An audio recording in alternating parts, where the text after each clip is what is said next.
Thursday night. After 20 years of marriage, the 39-year-old sexy mother of my two girls and love of my life announced to me that she was going on a date with a friend from work tomorrow night. Helen and I were teenagers when we got married. We had been dating less than a year when she became pregnant with my girl. We were madly in love with each other, married, and 7 months later welcomed Christy into the world. We had a wonderful marriage full of love and two beautiful children who both loved their parents. I started my own landscaping business, which turned into a multi-million-dollar business that has allowed us to live a wonderful, fulfilling life. In a million years, I would never have expected a speech like that from my wife. It came down on me like a ton of bricks as I sat on the couch with a glass of scotch while she explained that ever since the kids left for university, she had been depressed and unhappy. In my opinion, we had the perfect marriage, and this news hit me hard. Helen explained that Tommy from accounting had been a close friend of hers and had helped her with her depression, which was news to me. It was strange because she had never said anything about being depressed or even upset. The thought of my wife letting another man help her deal with her feelings was painful. But the news that she wanted to be with him killed me mentally. Turns out Tommy is married, has 3 little girls, and is posing as some sort of counselor, when really he's just a predator ready to attack any unsuspecting victim. Sexy married women are an easy target for Tommy because he knows they are vulnerable and not attached to anything. John, I can't do this behind your back, and I hope you understand, but I just need to do it for myself. I know it sounds selfish, but give me this one night to see how it goes. Of course, I was pissed off and I wanted to scream, but I knew my wife and I knew this had to happen. Once she decided to do something, there was no turning back. When she finished her announcement, I sat expressionless, just looking at her, while she sat nervously across from me, alone, on the sofa for 2. The silence was deafening as I refused to allow myself to speak. Instead, I calmly finished my scotch, stood up, and headed for the exit of the room. John, don't ignore me. Stop pouting and acting childish. This is happening, and I needed to tell you before I did anything about it. I would never cheat on you, and I need you to know everything that's going on. We've always been honest with each other, and I would never lie to you, baby. I stood there, looking at this woman. I must have had a look of death on my face because I saw her pull her knees to her chest and curl up into a fecal ball when I looked back at her. I silently went up to our bedroom and packed enough clothes and toiletries to last 2 days, and then walked past Helen to my car in the garage again without saying a word. She followed me, shrieking as I passed her. Please, John, don't go. It's going to be okay. It's just one date, that's all, and it'll be over. Just one night. Surely you can give me that after 20 years? Pulling away, I shook my head, not believing what she was spewing. That Thursday night, I checked into the Ritz-Carlton Hotel. Yes, the Ritz-Carlton. $400 a night, and I didn't give a shit. If I was destined to suffer, I was going to at least enjoy my accommodations. The calls and texts started immediately, and after sending one return message, I blocked her number. I simply wrote that I would not contact her until I got home on Saturday after her betrayal. I'm sure those words hurt her deeply. The next day at work, I asked my secretary to block all calls from my wife and told security not to let her into the building. I had already put my plan in motion and would not allow it to be changed.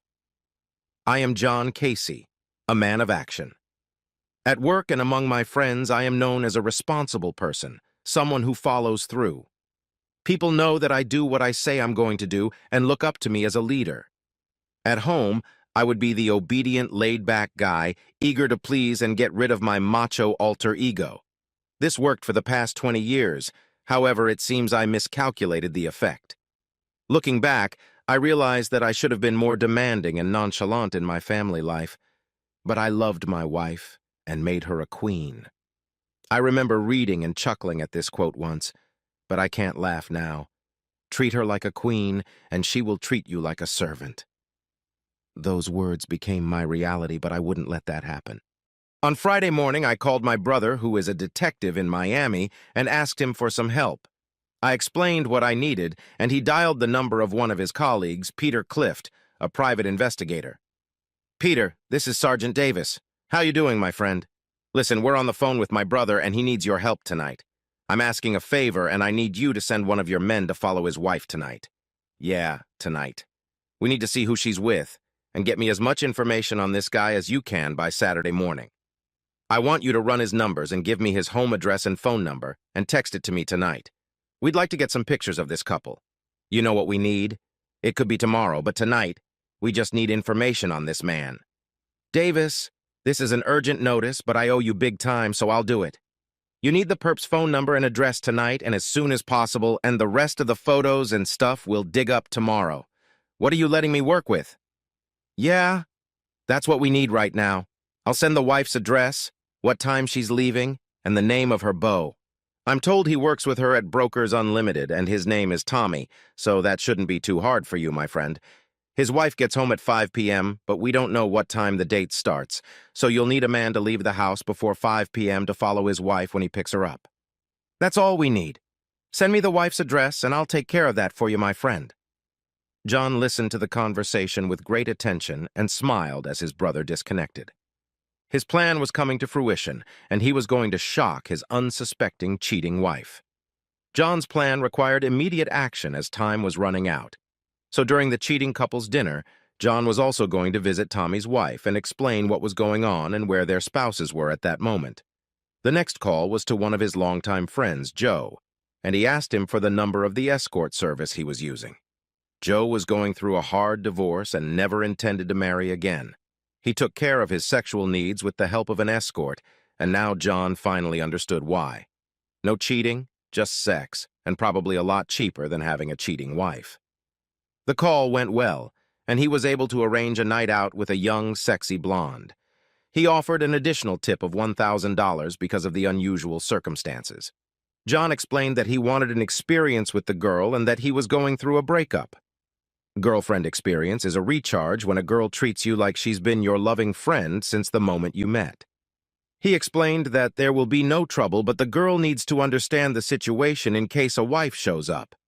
He explained that if that happened, she was also not to reveal that she was a paid escort, but the girl he met last night. John knew his wife would come and see them in bed together. If she wanted to go on a date with another man, he was going to return the favor, but with some sophistication. They were to meet at a hotel, have a drink, and get to know each other better before the fun started, and then his plan was to put his plan into action. Running a real estate business, Helen had an open house every Saturday and never got home before 6 p.m. It was one of her busiest days, and this Saturday was no different, going back to Thursday night when Helen declared her independence. After he left, she sat on the couch reflecting on their conversation and angrily addressed the empty room. I can't believe he acted so childish. The way he left without saying a word, what a jerk he is. Helen tried to call John and text him. She got even more angry because he didn't answer until that one text message came through. The one text message that mentioned betrayal made her cringe and reconsider her plans. When she viewed the date as just a fun night out and not cheating, she put thoughts of betrayal out of her mind. She thought to herself, it's just one fun night out. John will just have to get over it, and we'll get back to normal. He's overreacting, but he'll forgive me, and I'll make it up to him tomorrow night. He can't say no to my pussy, and I know exactly how to get him over it. Friday night, she came home to an empty house and thought about her plans one more time. Should she go out with Tommy, or should she cancel and call John to come back? She was looking forward to a fun evening and knew she would fulfill her plans. She took a warm bath, shaved her legs, applied the best scented lotion, and sat down at the makeup table, transforming her pretty face into a sultry woman. She saw the sexy girl reflected in the mirror and smiled as she finished styling her long hair. She then took the tags off her short, sexy dress and hung it on the mirror. She pulled on the stockings she had never worn for John and attached them to the new garter belt she had bought at the Nordstrom store earlier that day. As she put the stockings on and gently touched them, she remembered all the times John had asked her to dress sexy. She felt a sharp prick of guilt as she remembered Valentine's Day, when John had brought home a set of sexy lingerie from Victoria's Secrets, and the way she had acted. She could still see the hurt on his face when she asked him if he thought she was a slut and that she wouldn't wear such things. She didn't move for over a minute, thinking about how she had bought herself a pair of slutty stockings with garters that she was going to wear for another man. It got her thinking, and for the first time she thought about cutting her date short and calling the whole thing off. She could still hear John talking, accusing her of betrayal. It didn't take her too long to get over the guilt of giving something to her beau that she had never given John. She put on the silk dress, zipped it up, and was pleased with her decision not to wear a bra. The result was amazing. She stood in front of the full-length mirror, looking at her long legs in black nylon stockings and high heels. Her large breasts jiggled beneath her dress, and her bold nipples protruded from the thin material.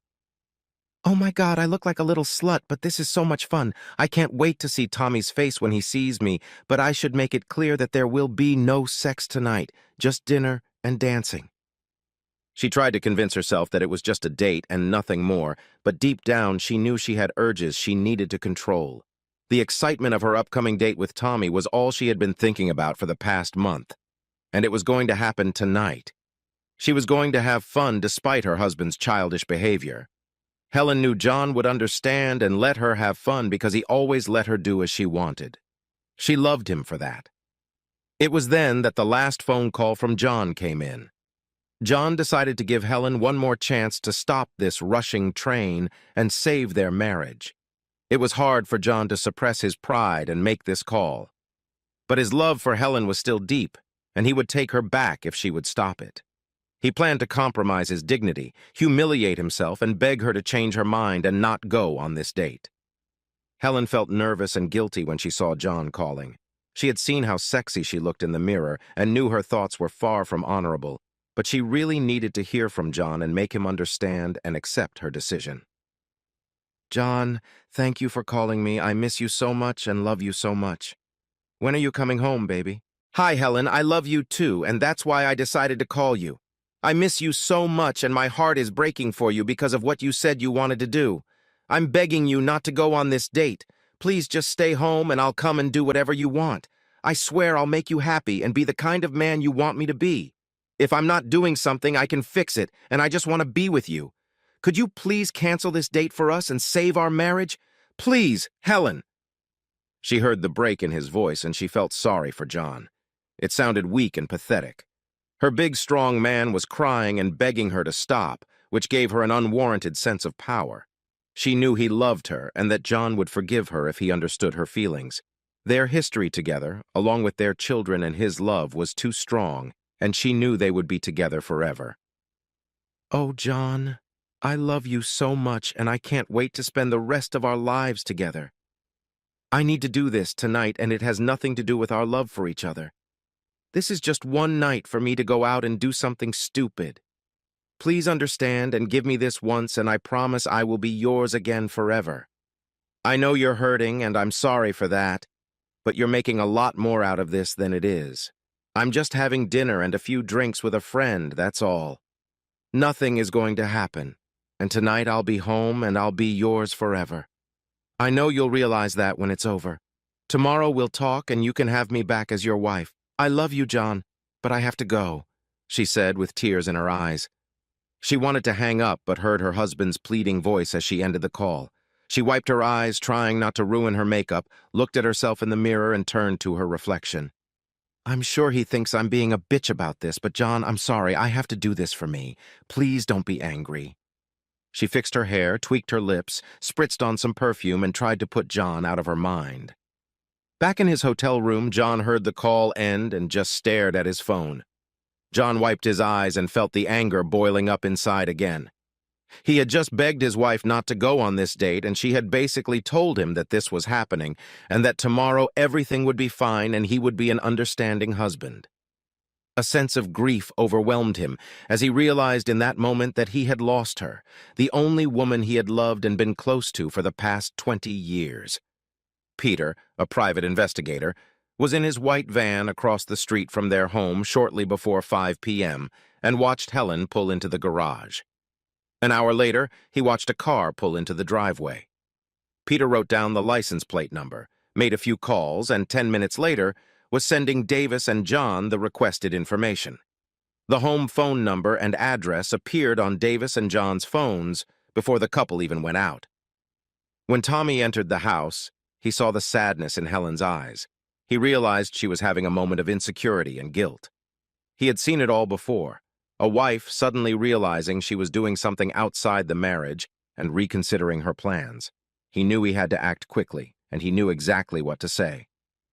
"Helen, what's wrong? You look so sad. Tommy, maybe we shouldn't do this. I've been thinking about John and how he asked me not to see you. I feel so guilty, like I've already betrayed him," she said, a tear rolling down her face.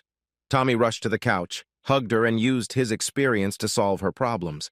It took about an hour, but he was a ladies' man and understood a woman's feelings and thought process. He was going to use his skills to manipulate her and make her change her mind. He liked a challenge. "It's okay, Helen. We don't have to do this, and I completely understand. You could never go anywhere alone with someone, not even to dinner or a movie. He just doesn't realize that we're just friends. Guys like him want to protect their wives from predators. But if he only knew how much I care about you as a friend, I bet he wouldn't mind. I have to be honest. I'm disappointed that we can't be together tonight, but I understand. I was really looking forward to your company, and I really wanted to try this new restaurant. Hey, I have an idea. Why don't we just have dinner and then I'll take you home?" Surely he wouldn't be upset if you had dinner with a friend. His casual attitude convinced Helen that dinner would be all right.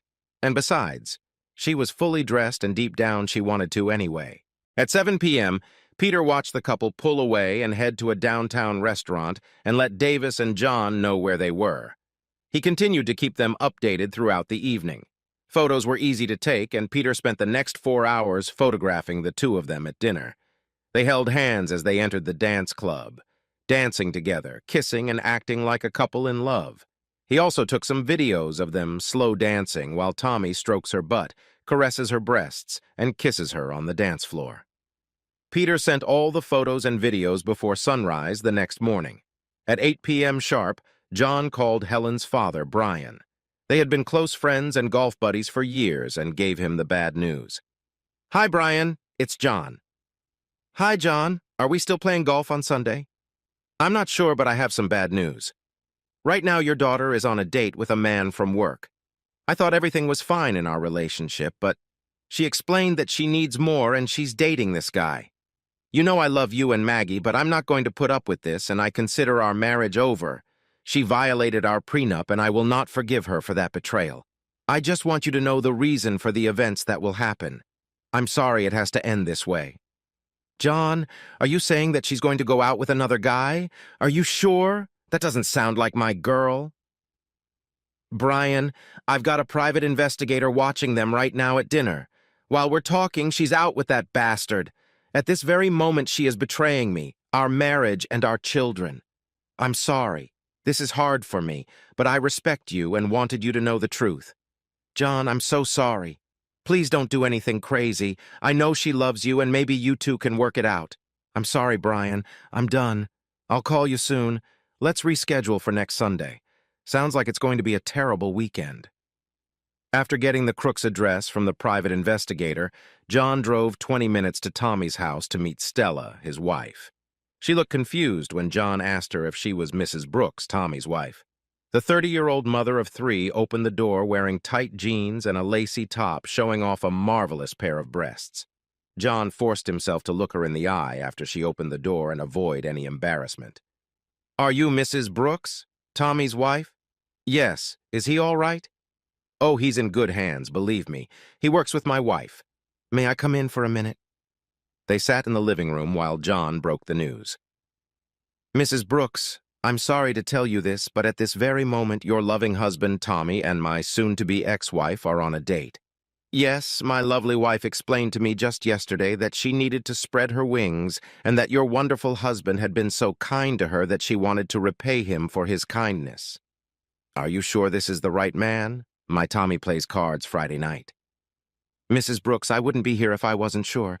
My private investigator is watching them at this very moment. I will have pictures and video to share with you, but I felt you needed to know. I felt awful when I left her crying, and I knew that this affair probably ruined their marriage. But that's the game Tommy decided to play." Saturday morning. When breakfast arrived, John sat down and poured himself a cup of the hotel's specialty coffee. The aroma was pleasant, and he smiled as he relaxed in his soft bed. All the comfort and good feelings he had enjoyed were replaced by disgust and bitterness when he opened the pictures from the PI on his phone. The only good news was that she was home by 1 o'clock in the morning, and there had been no sexual relations that night. John's rage rose when he saw his wife and her betrayal. Tears filled his eyes. Watching the video of them kissing and her lover's hand on her ass destroyed any hope of reconciliation in his mind. He also noticed that she wore stockings for her boyfriend and remembered how she had acted when he had given the same gift a few months ago. Her betrayal and disrespect was more than he could bear. He was overwhelmed with humiliation and feelings of inferiority, which were eventually replaced by anger again. Apparently, Tommy had talked Helen into continuing their date after dinner and going with him to his favorite dance club. This had been her downfall in her marriage, and deep down she knew it had been wrong before agreeing to leave, but she wanted to experience it just this one time. With tears in his eyes, John felt a sadness he had never felt before. He had cried when his mom died and shed tears for some of his friends who had passed away, but this was a heartbreaking pain he never knew existed. As he watched the video for the third time, stopping at the moment when Tommy was rubbing her ass and letting him see her stockings, he shouted, addressing no one in particular, "You're going to pay for this!" He thought it over and thought to himself, she may not have had sex with the bastard, but what she had done was unacceptable, disrespectful, hurtful, and a total betrayal of his marriage. Saturday afternoon, he met Candy at the hotel at 2 in the afternoon, and they spent the next 2 hours getting to know each other. John had made it clear what he wanted, and Candy was the perfect choice for his plan. They arrived back at his house a little after 4 p.m. and were in his bed by 5 p.m. Before getting into bed, John put down the note he had prepared for Helen, which read, "Helen, last night you broke our marriage contract and wedding vows, not to mention my heart. Since you broke that contract, I no longer consider us married. Yes, legally we're still together, but the contract is over, and now we're both free to do as we please. I plan to take the master bedroom as this is my home. You are welcome in any other room of the house, but you are no longer welcome in my bed. Your clothes and other belongings are in the guest rooms. Please respect my personal space. You got what you wanted, your freedom, and now I have mine. I hope you are happy with your decision and your new life. Love, your ex-husband, John." He took off his wedding ring and placed it on top of the letter on the front door. Holding it at eye level, he took one of his collector knives and slid the blade through the center of the ring, through the letter, and stabbed it deeply into the wooden door. It was the first thing Helen saw when she got home that evening, 6:10 p.m. When Helen got home from work, she noticed the knife in the door and was disturbed by the sight. Obviously, something like that would give a normal person goosebumps. She slowly approached the door, looking around for anything else out of place. When she got closer, she saw a note addressed to her with John's engagement ring. Her heart raced, and tears ran down her cheeks as she read the letter. With ring and letter in hand, she ran into the house looking for John to tell him she didn't want him to leave her. She screamed his name in the dark house, standing in the hallway and sobbing. The house was quiet except for some sounds coming from the bedroom. She climbed the stairs and listened at the door for the sounds of lovemaking, then opened the door in anger to find a young, sexy woman riding her husband cowboy style, with her large breasts bouncing up and down. She stood in front of the bed in shock as she watched this young girl riding horseback in their marital bed. Helen was beyond angry and yelled at her husband. "How could you, you bastard!" she screamed, running out of the house to her car. With anger and tears rolling from her eyes, she drove to her sister Mary's house. After she got there and was able to stop crying, she explained to Mary how she caught her husband in bed and didn't know where else to go. Her sister tried to comfort her and calm her down. "This is not like John. Of all people, I would never have thought he would cheat on you. He has always shown you such great love and respected you more than any other man I know. I was always jealous of the attention and affection he gave you. That's not like him. Has anything else happened? What do you think caused it, Helen?" Weeping, she spoke in a low voice. "I don't know. Maybe it's because I went on a date last night. That's all I can think of that it could have been." "What do you mean you went on a date? With who?" "Just a guy from work. There was nothing sexual about it, just dinner and a little dancing." "Sis, let me be clear. You went out with another guy last night, had dinner, and went dancing, leaving your husband home alone? Did I get that right?" Well, yes, but you make it sound bad. Are you out of your mind? Do you really think a man like John would be okay with you dating another guy? I told him it was just a night out and had nothing to do with sex. Just to have some fun. Holy shit. You're a stupid slut and I can't believe you're related to me. Now I completely understand why he has a girl in his bed, and to tell you the truth, I don't blame him. Sobbing even harder, she picked up the note that was pinned to the door and held it out to Mary. Oh, Helen, you've screwed up big time. You may have lost your husband and dissolved your marriage out of selfishness and stupidity. Look, you can stay here tonight, but tomorrow you have to go back to him and straighten things out. I'll call him later and ask him to let you talk to him tomorrow, but I'm not sure it will make a difference. You need to prepare for the worst, sis. I know my husband would kick my ass for such a prank, and John is much more determined than Tom. Helen spent the night alone in Mary's guest room, cried until late morning, and got very little sleep. Mary texted John and asked him to call her back immediately. John had always liked Mary. He knew why she was calling, so he called her back. Hi, Mary, how are you? Hi, John. My stupid sister is here. She explained what she did and the events at your house tonight. I certainly don't blame you, and I have to say it was a quick little revenge you got there. With a short chuckle, he said, Yeah, you know me, Mary. I don't put up with shit. I know John. Look, I know she fucked up, but she's a wreck, and I can't treat her like that. You two need to talk about this tomorrow. I don't know if you're really kicking her out, and I wouldn't blame you, but if she hasn't fucked this guy yet, you might consider trying to work it out. Maybe some counseling, or maybe we could put Helen on shock therapy for her damaged brain. Either way, please let her come back and talk tomorrow. Mary, of course she can come back. It's still her house, and I didn't kick her out. She just won't be with me while she's here. I'm no longer upset or angry. My anger has been replaced by a deep resentment at her betrayal. I'll let her talk, but no promises about the future. Right now, I hate this woman as much as I loved her. Right now, pain controls my feelings and emotions. It would take a miracle to make me want her back, but you already know that. You're the smartest one in the family. God, I can't believe my sister thought you were okay with her dating some other guy. What an idiot. Be patient and just know that she loves you. I hope she didn't go too far with that idiot she was with. Bye, Mary. Send her home when she wants to. Bye, John. You're my favorite son-in-law, you know that. I know I love you. Bye, Mary. Sunday afternoon. I returned from the gym and found Helen's car in the driveway and Helen sitting at the kitchen table. She tried to fake a smile and said, You know we're not going to get a divorce. We can work it out because we love each other. I remained silent, picked up my cup of coffee, and sat down across from Helen, who was nervously rubbing her hands that were resting in her lap. I took a few sips, then looked up at her and finally broke the silence. I'm fine with it, Helen. Divorce or no divorce, it doesn't matter to me anymore, because once you broke our prenup, the marriage is over. I no longer see us as a couple, and you're free to date and be with whoever you want, just as I am. The only thing that will change is that you won't sleep in my bed, and we won't be together sexually. That ended the night you went out with your boyfriend. John, he's not my boyfriend, and nothing happened. Helen, you went on a date with a man who is not your husband.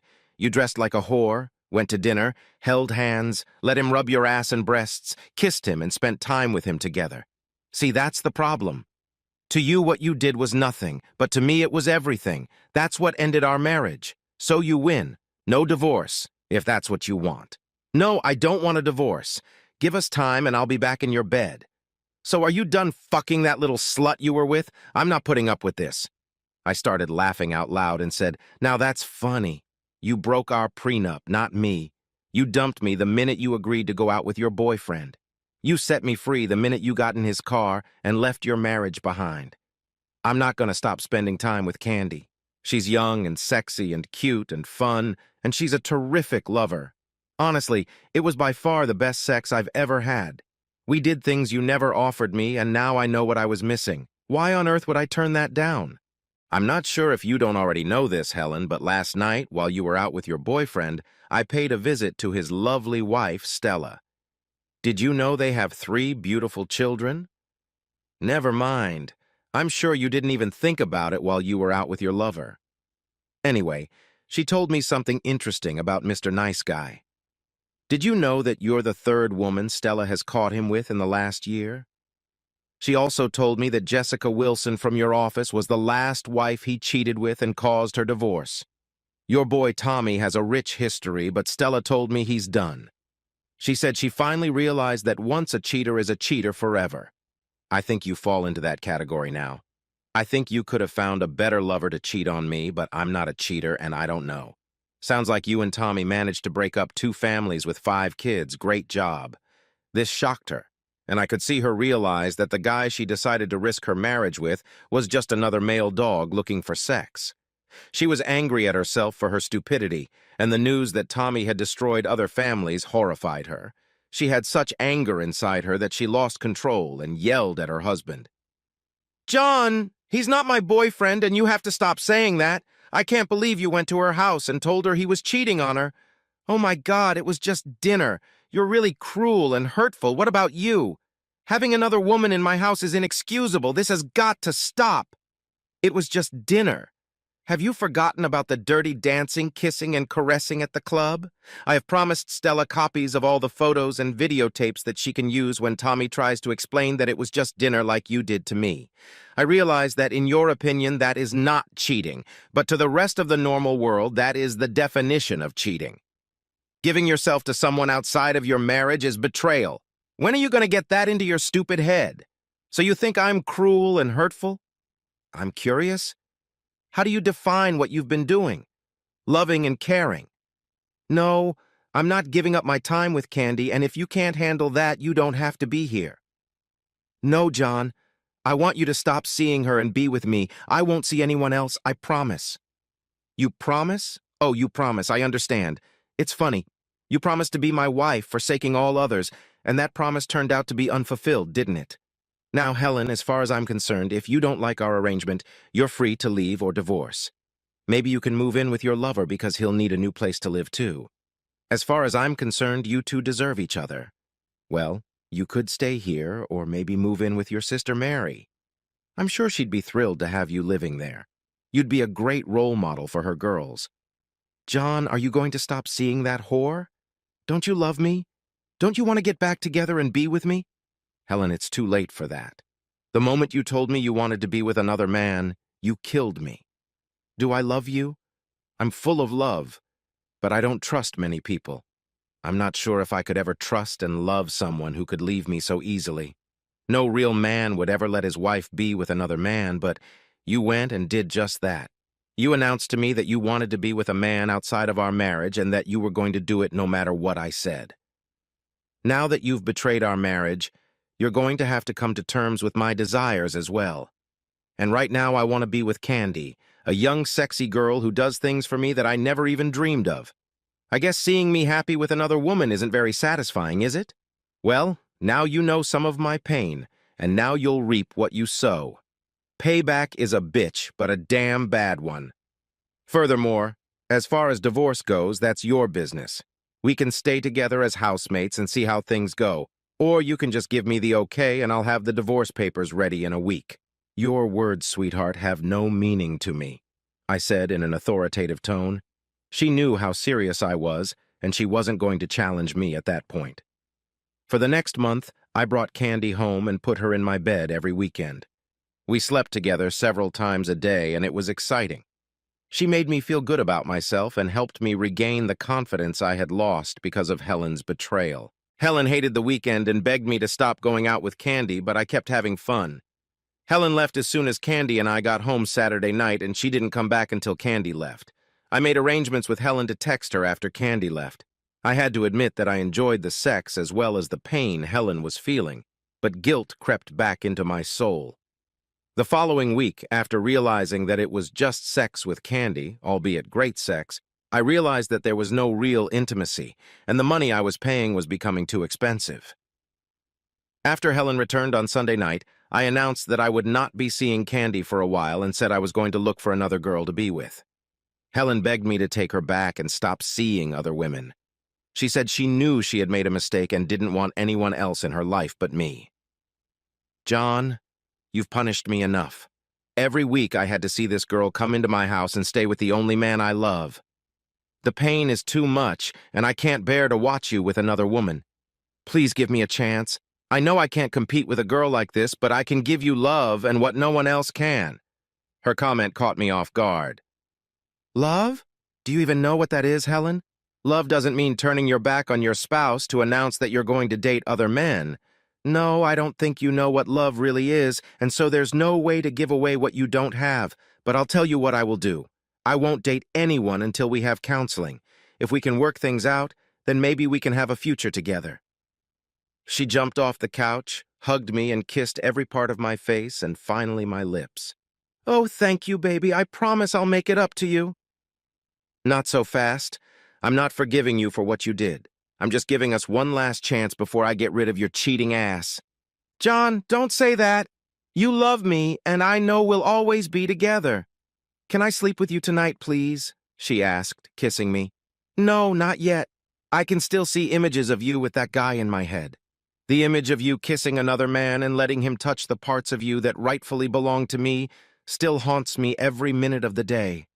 I am beyond angry at you for recklessly hurting me and ruining our marriage. You are incredibly lucky that our children don't know about this.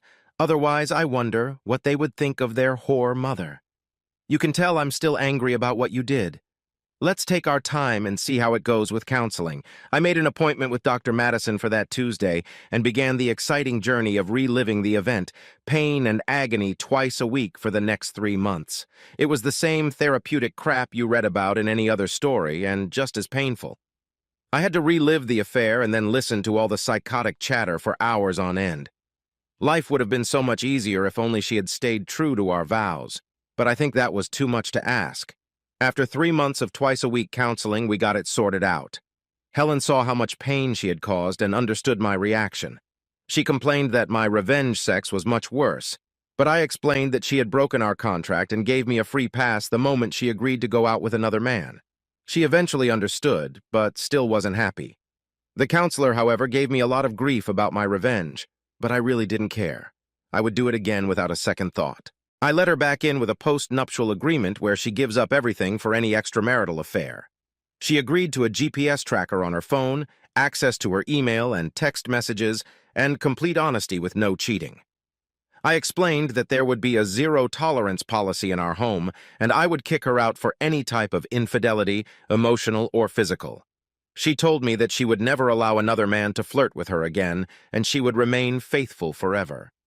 As I listed off, I kept hearing Stella's words.